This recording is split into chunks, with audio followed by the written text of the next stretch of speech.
You saved everything I built. Security! Remove this cafeteria worker immediately! If you sign these papers, Imani, you leave this penthouse with nothing but the clothes on your back and the absolute certainty that you never existed to the Kang family. The voice cut through the freezing air like a sharpened blade. Min-jun Kang didn't look up from his mahogany desk. His obsidian eyes were fixed on the document separating them, his long fingers methodically adjusting the heavy onyx cufflink on his left wrist, a telltale sign that his corporate ruthlessness was operating at maximum capacity. He was the undisputed sovereign of Kang Global Logistics, a multi-billion-dollar empire dominating the shimmering skyline of Gyeongsang Gulf. To the world, he was an impenetrable fortress of logic and power. To Imani Vance, he was the man who had held her hand through the darkest nights of their youth, only to let go when the stakes grew too high.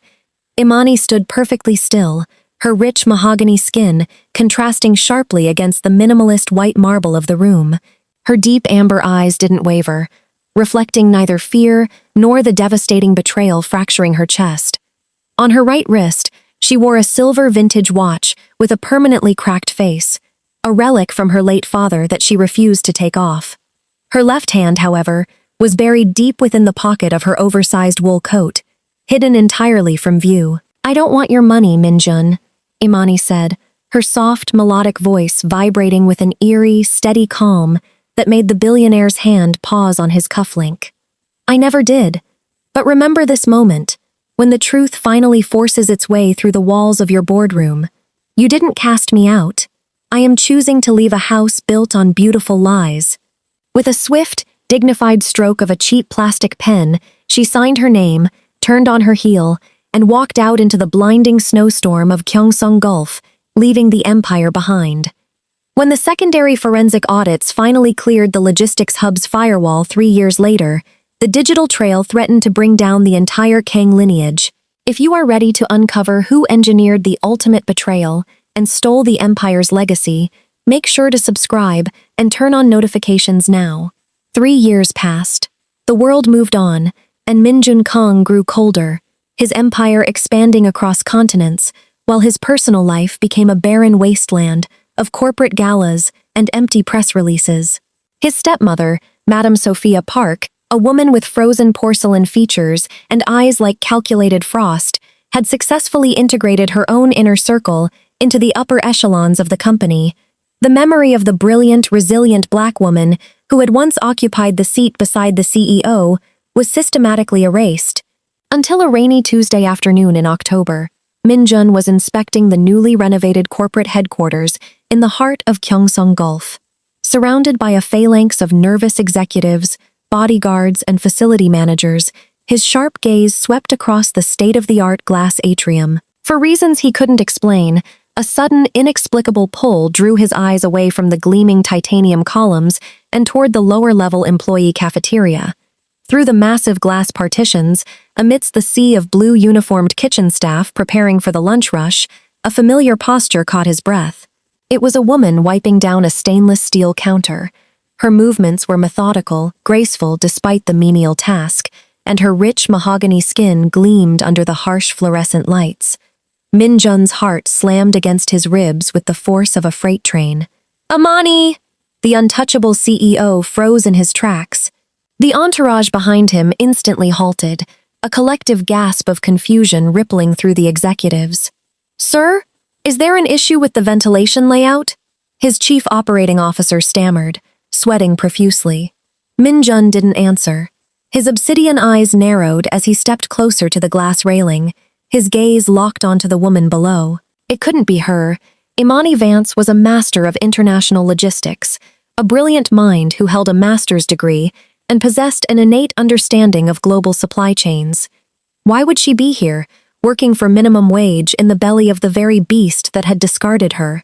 Then, she reached with her left arm to lift a heavy industrial tray of silver cutlery. Min-jun's breath caught completely in his throat. The sleeve of her uniform slid back, exposing her left wrist and hand. It was wrapped loosely in a pale linen bandage, but what lay beneath was unmistakable. Her left hand, the hand that used to play intricate melodies on the piano in their old apartment, was trembling violently. The skin across her knuckles was severely scarred, twisted and fragile, as if it had survived an unimaginable destructive trauma. A suffocating wave of horror crashed over Min-jun. What had happened to her? And more importantly, why did her injury line up perfectly with a classified, highly restricted data anomaly that had just triggered on his personal encrypted terminal? Down in the kitchen, Imani didn't look up, but her thumb gently pressed against the side crown of her cracked silver watch. A microscopic digital signal pulsed silently from the antique gears, bypassing the building's multi-million-dollar firewall. She wasn't just hiding in his kitchen, she was executing a countdown. The air in the cafeteria kitchen was thick with the scent of roasted garlic and steam. Imani focused entirely on the rhythm of her work, using the steady hum of the industrial dishwashers to drown out the noise of her own thoughts. Her left hand throbbed with a dull, persistent ache, a daily reminder of the price she had paid for a loyalty that was ultimately thrown into the gutter.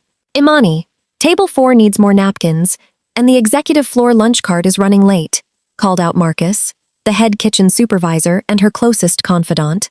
Marcus was a tall, burly man, with kind eyes and a fierce protective streak over Imani. He knew exactly who she was, and more importantly, he knew what she had sacrificed. "I'm on it, Marcus," Imani replied, her voice remaining serene as she adjusted the linen wrap around her fragile left hand. She used her right hand, anchored by the weight of her cracked silver watch, to pull the heavy metal cart forward. Suddenly, the heavy double doors of the cafeteria burst open. The casual chatter of the low-level employees died instantly. A chilling silence blanketed the room as a row of security personnel stepped inside, clearing a wide path.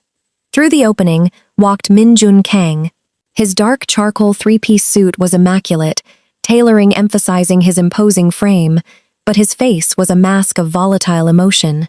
His jaw was clenched so tightly the muscles twitched, and his obsidian eyes scanned the kitchen until they locked onto Imani. The kitchen staff bowed frantically, but Imani remained standing upright, her shoulders square, her chin lifted high. She didn't bow, she simply looked at him, her deep amber eyes displaying a calm, unyielding dignity that corporate power could never buy. Min-jun strode across the damp tile floor, stopping a mere 2 feet away from her. The contrast between them was striking, the billionaire ruler of the metropolis and the cafeteria worker in a stained apron. Yet, the psychological tension in the air made it clear who held the true emotional power. "What is the meaning of this, Imani?" Min-jun's voice was low, a dangerous, gravelly whisper that vibrated with suppressed rage and confusion. "Why are you here? Working in my building?" Imani looked down at the cart, then back up into his eyes, her expression unreadable. "It's a public application process, Mr. Kang. The kitchen staff doesn't require a background check from the board of directors. I needed a job that didn't require me to use my credentials. This fits perfectly." Min-jun's gaze dropped instantly to her left hand. Up close, he could see the severe tremors shaking the linen bandage. Without thinking, his hand shot out, his fingers wrapping around her wrist to pull her hand forward into the light. "Your hand? Imani, what happened to your hand? You were a concert-level pianist. You were building our global tracking software. What did you do to yourself?" Imani didn't flinch, nor did she pull away violently. Instead, she gently but firmly disengaged her arm from his grip, stepping back to re-establish her personal boundary. "I didn't do anything to myself, Mr. Kang," she said softly, her eyes holding a devastating weight of unspoken truth. "But perhaps you should ask your stepmother about the fire at the Gyeongsang shipping vault 3 years ago. The fire, you were told, was an accidental electrical short." A sudden gasp echoed from the back of the kitchen. Marcus stepped forward slightly, his hands gripping a heavy tray, his eyes glaring at the billionaire CEO with absolute contempt. Min-jun felt a cold sweat break out across his neck. The Gyeongsang shipping vault fire had occurred exactly 2 weeks before their divorce. It was the night the core encrypted ledgers of the company's founding assets had been saved from total destruction by an anonymous security guard. Min-jun had been told the guard died in the hospital. He had never been given a name. Before Min-jun could speak, a sharp clicking sound of high heels echoed through the kitchen doorway. "Min-jun, darling, what on earth are you doing down here in the servant quarters? The board is waiting for you upstairs." A cold, aristocratic voice chimed. Madame Sophia Park stepped into the kitchen, her pristine white Chanel suit gleaming, her eyes locking onto Imani with a calculated flash of venom that lasted only a millisecond before converting back into a polite, condescending smile. The trap was set, and the questions inside Min-jun's mind were multiplying at a terrifying velocity. If Imani was the one in the vault that night, what else had his family lied to him about? The air in the executive boardroom on the 80th floor was suffocatingly tense. Min-jun sat at the head of the glass table, but his mind remained trapped in the humid, chaotic kitchen below. He couldn't shake the image of Imani's fragile, scarred left hand. Every time he closed his eyes, he saw the violent tremor beneath the linen bandage. The expansion into the European sectors is progressing perfectly, Min-jun, Madame Sophia Park said, tapping her manicured nails against her leather folder. We just need your final signature on the asset consolidation papers. Once these are signed, the old logistics data loops will be permanently deleted to save server space. Min-jun's hand hovered over his left cufflink. His thumb rubbed the smooth onyx surface slowly. Permanently deleted. Why the rush to erase the past? Leave the files, Min-jun said coldly, his voice clipping her sentence short. I will review the raw server logs myself tonight. Sophia's smile stiffened, her porcelain skin turning a shade paler. Darling, there's no need to waste your time on outdated data. The IT department has already verified everything. I said, leave them, Min-jun repeated, his obsidian eyes locking onto his stepmother, with a sudden, predatory intensity that made her breath hitch. And Sophia? Find out who authorized the hiring of the kitchen staff for the lower-level cafeteria. I want a complete roster on my desk within the hour. As soon as the board cleared out, Min-jun bypassed his chief of security and accessed the encrypted legacy servers using a private biometric key his father had given him before his passing. For 3 hours, he dug through layers of hidden code, his heart rate accelerating with every anomaly he uncovered. Then, he found it. A hidden data packet from the night of the Gyeongsung Vault fire. It contained a corrupted security video file that had been bypassed by the official investigation committee. Min-jun ran a modern recovery algorithm, waiting in agony as the pixels slowly aligned. The video resolved into a smoke-filled room. The flames were consuming rows of physical ledgers. Through the thick black smoke, a figure broke through the glass doors. It wasn't a security guard, it was a woman wearing a heavy winter coat, the same coat Imani had worn the day she left him. The video showed her desperately pulling the heavy metallic hard drives containing the company's foundational intellectual property out of a burning server rack. The metal was white-hot, melting under the intense heat. Min-jun watched in absolute horror as Imani's left hand gripped the scorching steel frame to dislodge the primary drive. The skin on her hand blistered instantly, smoke rising from her flesh, but she refused to let go until the data was safe. She hadn't been trying to destroy the company, as Sophia had claimed during the divorce proceedings. She had been saving it. Suddenly, a knock on his office door broke his trance. It was his private investigator, a trusted operative who answered only to him. Sir, I found something highly disturbing regarding the medical records of Imani Vance, the investigator said, placing a physical file on the desk. 3 years ago, she spent 3 months in an isolated burn ward under a false name. The medical bills were paid entirely from an anonymous offshore account linked directly to a shell company owned by Madame Sophia Park. Min-jun felt the world tilt on its axis. The emotional debt he owed to Imani was suddenly so massive, so crushing, it threatened to suffocate him. She had suffered agonizing physical trauma to save his empire, and while she lay hiding in a hospital bed, he had signed the papers to exile her, based on fabricated evidence of corporate espionage fed to him by his own stepmother. He had broken the very woman who had bled to protect him. The next morning, the corporate cafeteria was packed with hundreds of employees. The low hum of chatter filled the bright space as the lunch rush commenced. Imani stood behind the serving counter, her movements slow but precise as she handed out trays. Her cracked silver watch ticked quietly against her wrist, a rhythmic reminder of survival. Suddenly, the large double doors of the main entrance were pushed open wide. Min-jun Kang walked in, but he wasn't accompanied by his usual security detail or executive sycophants. He walked alone, his long strides purposeful, his tailored suit jacket unbuttoned. His face was pale, his eyes rimmed with red, stripped entirely of his usual corporate arrogance. The entire cafeteria fell into a dead, stunned silence. Hundreds of employees stopped chewing, their eyes darting between the omnipotent billionaire CEO and the quiet woman behind the food counter. Min-jun stopped directly in front of Imani's station. He didn't speak. Instead, he slowly reached across the glass partition, his long fingers trembling slightly as he gently took hold of her left hand. Imani tried to pull back, her amber eyes flashing with warning. "Mr. Kang, please! There are hundreds of people watching. Go back upstairs." "Let them watch," Min-jun said, his voice thick with raw, unchecked emotion. Slowly, carefully, as if handling the most fragile artifact on earth, he began to unwrap the pale linen bandage from her left hand. Imani froze, her breath catching as the cloth fell away, centimeter by centimeter, exposing the deep, gnarled burn scars that marred her beautiful dark skin from her wrist down to her fingertips.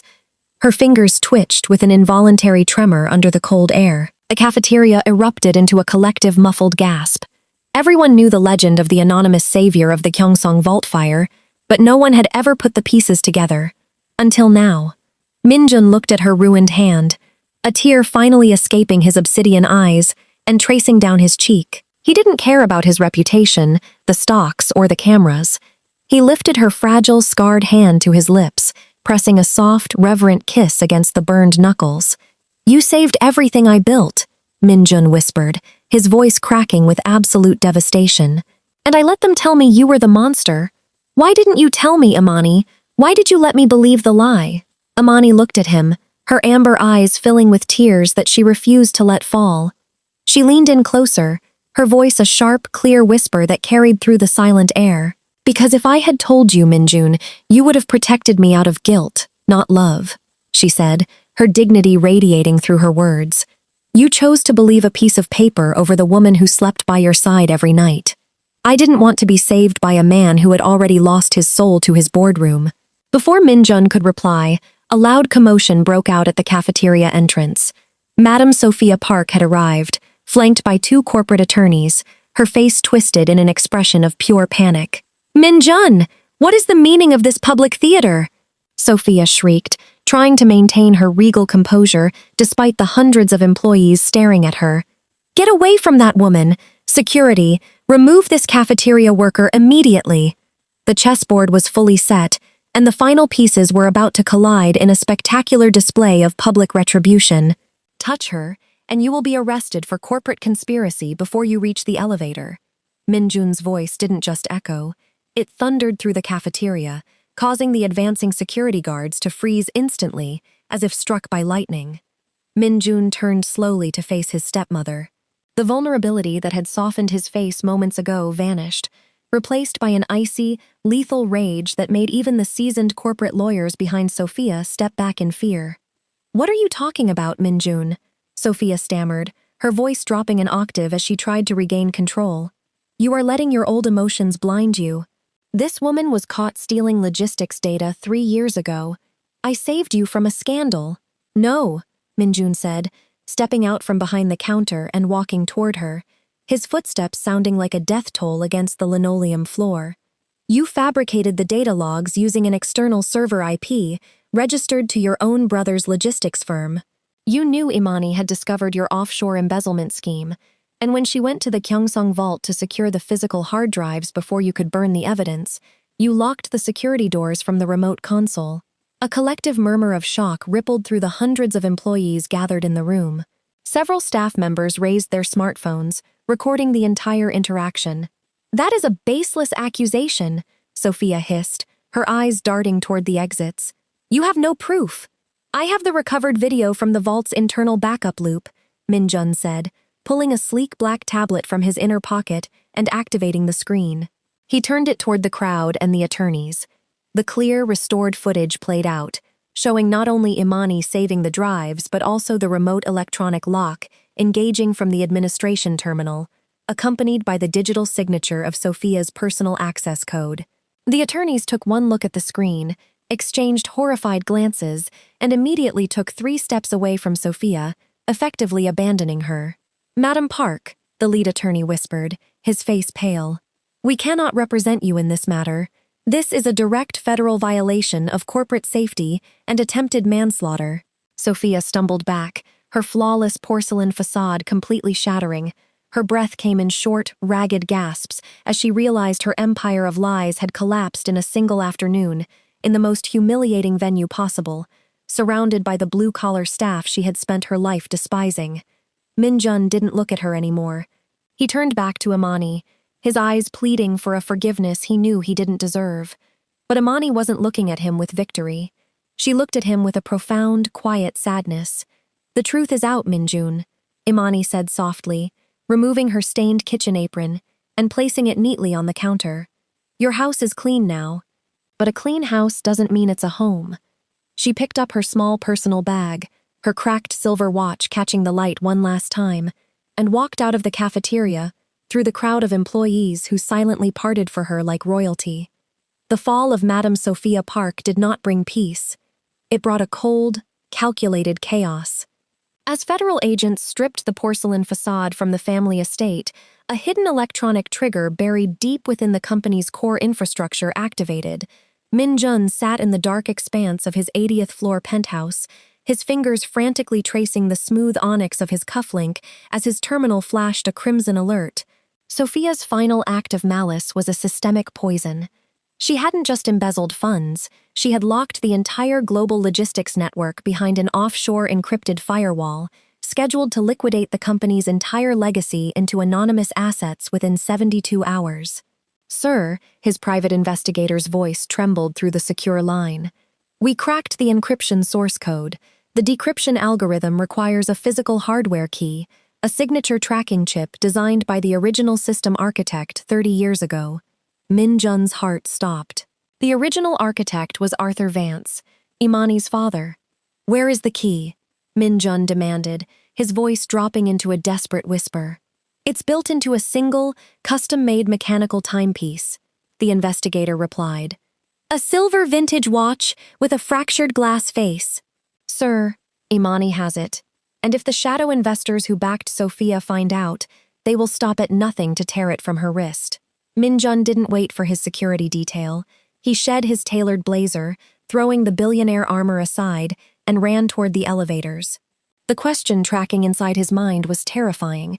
Imani hadn't just saved the digital hard drives 3 years ago. She was walking around with the literal heart of the entire multi-billion-dollar empire strapped to her fragile wrist, and she had no idea she was in imminent danger. An hour later, the torrential rain of Gyeongsang Gulf hammered against the rusted corrugated roofs of the old docks district. Min-jun navigated the narrow, oil-slicked alleys on foot, his expensive leather shoes sinking into the mud. He burst through the double doors of the Gyeongsang Community Supply Hub, his breathing ragged, his hair soaked. The local volunteers froze. Marcus, the towering kitchen supervisor who had followed Imani to the docks, stepped forward instantly, his large chest blocking Min-jun's path. "You've got a lot of nerve showing your face here, Kang. Get out before I throw you into the Gulf." "Marcus, move!" Min-jun gasped, his obsidian eyes locking onto Imani, who stood behind a row of supply crates. "Imani, the watch. Your father's watch. You need to take it off right now." Imani didn't move. She stood perfectly still beneath the low-hanging industrial lights of the warehouse, her mahogany skin glistening with light rain. Slowly, she lifted her right arm, looking at the ticking hands behind the shattered silver glass. "My father gave me this watch the day your father bought out his logistics company for pennies on the dollar, Min-jun," Imani said, her melodic voice carrying an icy, unyielding weight. "He told me that gold changes men, but time always tells the truth. Why does my truth suddenly matter to your boardroom?" "Because Sophia has initiated a total system liquidation," Min-jun said, taking a slow, cautious step forward, his hands raised in absolute surrender. "The offshore firewalls are crashing. The encryption signature isn't a digital file, Imani. It's the physical mechanical frequency inside that watch. If the board finds out, they won't just sue you, they will destroy this entire district to get it." Marcus cursed under his breath, his eyes darting to the warehouse windows. The silhouette of 2 black luxury SUVs, tracking slowly down the alleyway, confirmed Min-jun's warning. The hunters had already arrived. "Lock the loading bays, Marcus," Imani commanded, her amber eyes flashing with a sudden, brilliant tactical authority that proved she was still the master strategist of global logistics. She turned to Min-jun, her gaze boring into his soul. "You want to save your company, Mr. Kang? Or do you want to protect my father's legacy?" "I don't care about the company," Min-jun said, stepping close enough to smell the salt water and rain on her coat. He reached down, his long fingers gently cradling her trembling, scarred left hand, while his right hand hovered over the silver watch. "I will let the entire empire burn to the ground. Just let me keep you safe." The proximity between them was agonizing. The slow burn yearning that had been frozen for 3 years began to thaw under the intense pressure of the approaching threat. Imani looked down at his hands, the same hands that had signed her exile, now holding her with a fierce, protective desperation. "Then we rewrite the system together," she whispered, her thumb brushing against his palm. "Right here, on a blue-collar server." For the next 6 hours, hidden in the back room of the warehouse while corporate scouts patrolled the rainy streets outside, Min-jun and Imani worked side by side. The contrast was breathtaking. The powerful mogul typing commands under the direction of the brilliant woman whose gnarled, burned left hand guided him across the interface. Every brush of their shoulders, every shared breath in the dark room built an unbearable emotional interdependency. They weren't billionaire and worker anymore. They were two architects dismantling a trap built by monsters. With a final click of the watch's mechanical crown against the warehouse's makeshift terminal, the decryption sequence locked into place. The legacy data was secured, but it wasn't routed back to Kang Global. It was routed exclusively to Imani's private digital wallet. "The trap is sprung," Imani murmured, a slow, dangerous smile lighting up her beautiful features. "Now, let's go attend a gala." The grand ballroom of the Gyeongsang International Convention Center was a sea of glittering diamonds and tailored tuxedos. The atmosphere, however, was predatory. The remaining corrupt members of the board, backed by Sophia's hidden investors, stood near the main stage, whispering furiously as the countdown to the corporate restructuring announcement reached its final minutes. "Min-jun Kang has failed to secure the decryption keys," the interim chairman announced into the microphone, his voice echoing across the elite crowd. "Under Section 4 of the corporate bylaws, we are declaring total asset consolidation. The Kang family lineage is officially removed from. The only thing being removed tonight is your security access." A voice boomed from the back of the ballroom. The heavy oak doors swung open. Min-jun Kang walked in, looking devastatingly handsome in a classic black tuxedo, his jaw set in a lethal line. But he wasn't leading the march. He stepped aside, bowing his head in absolute reverence as the true sovereign of the night entered. Imani Vance moved down the red carpet like royalty. Her emerald green silk gown swept across the marble, her rich mahogany skin illuminated by the flashbulbs of 100 journalists. She wore no bandages. Her left hand, severely scarred and beautifully unyielding, was held high, wrapped firmly and confidently around the arm of Min-jun.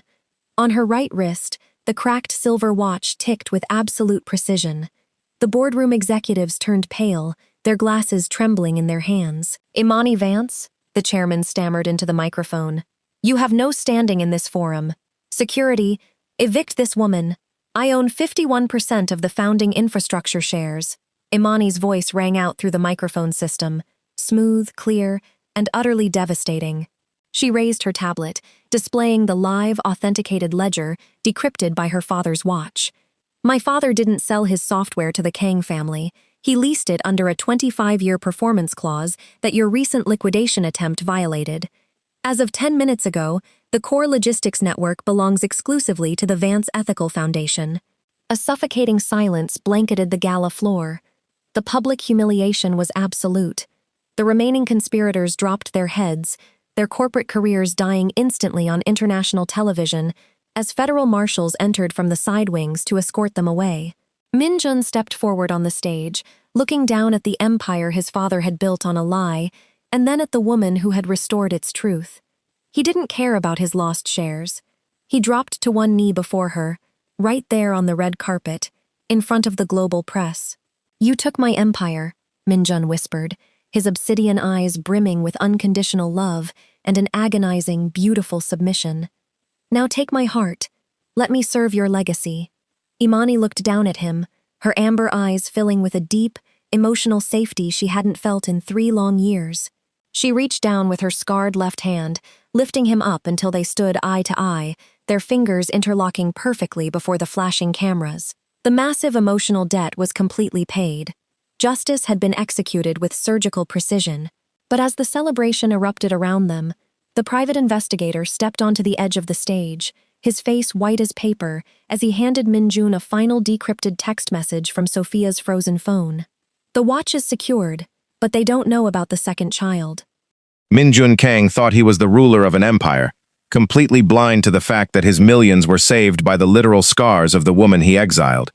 Imani Vance didn't just expose the ultimate boardroom betrayal. She took back her father's legacy and proved that time always tells the truth. But let's talk about that shocking final text message found on Sophia's phone. It read, "The watch is secured, but they don't know about the second child. Who is this secret heir? And what does this mean for Imani's new control over the Vance Ethical Foundation? Is this second child an ally who will help them fight the shadow investors, or a new enemy coming to tear their victory apart? If you think Min-jun and Imani are finally safe, type justice down below. But if you think the real war is just beginning, type betrayal right now.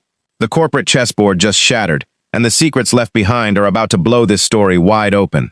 Don't miss the premiere of the next chapter. Hit that subscribe button, turn on notifications, and drop your wildest theories below before the next trap closes.